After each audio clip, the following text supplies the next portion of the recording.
Hello મિત્રો, આજે આપણે બનાવશું ભાવનગરી ગાંઠિયા। પહેલાં આપણે ચણાના લોટને આવી રીતે ચાળી લેવાનો છે। પછી આમાં તેલ અને પાણી બંને સરખા પ્રમાણમાં મિક્સ કરવાનું અને એમાં અજમો નાખવાનો છે। પછી સ્વાદ પ્રમાણે મીઠું નાખી દેવાનું છે અને ચપટી પાપડ ખાર, હવે બધું મિક્સ કરી દેવાનું છે એક સરખું। પછી એમાં તેલ અને પાણીનું મિશ્રણ બધું એકસાથે મિક્સ કરી દેવાનું।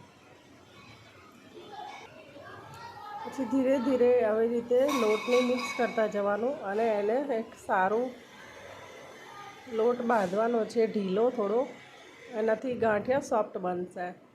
હવે લોટ બંધાઈ ગયો છે। મારી પાસે મશીન નહોતું તો આવી રીતે તમે કરી શકો છો।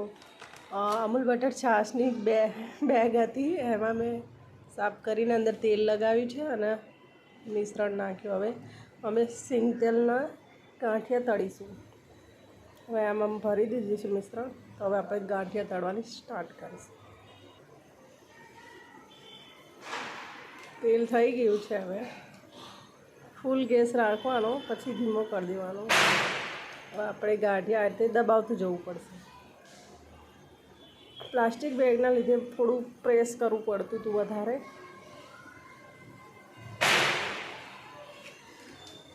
આવી રીતે સરસ ગાંઠિયા, મસ્ત ગાંઠિયા નીકળી જશે। જુઓ મિત્રો, કેટલા સરસ ગાંઠિયા બન્યા છે। હવે એને બંને બાજુ તળી લેવાના છે।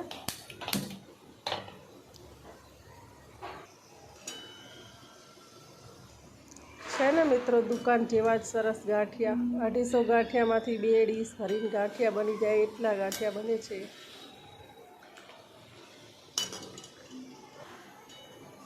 હવે આપણા ગાંઠિયા થઈ ગયા છે। હવે આપણે ડીશમાં કાઢી લઈશું।